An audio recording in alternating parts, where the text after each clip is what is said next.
नमस्कार मित्रांनो, आज पुन्हा एकदा त्याच शेतात आलोय. सर्वात आधी तयार केलेले द्रावण एकत्र करून घेतले. यानंतर काल अपूर्ण राहिलेले काम सुरू केले. वेलवर्गीय पिकाचे नुकसान होण्यास आधी आपल्याला मांडवाचे उभारणीचे काम करायचे होते.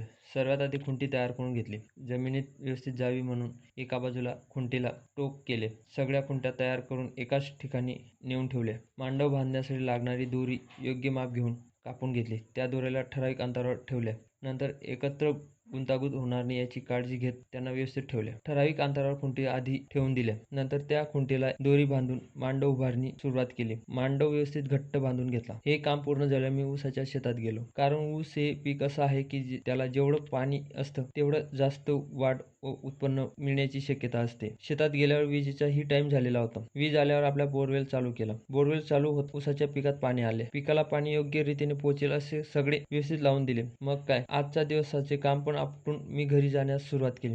व्हिडिओ आवडला असेल तर लाईक, शेअर आणि सबस्क्राईब करायला विसरू नका. तोपर्यंत जय महाराष्ट्र.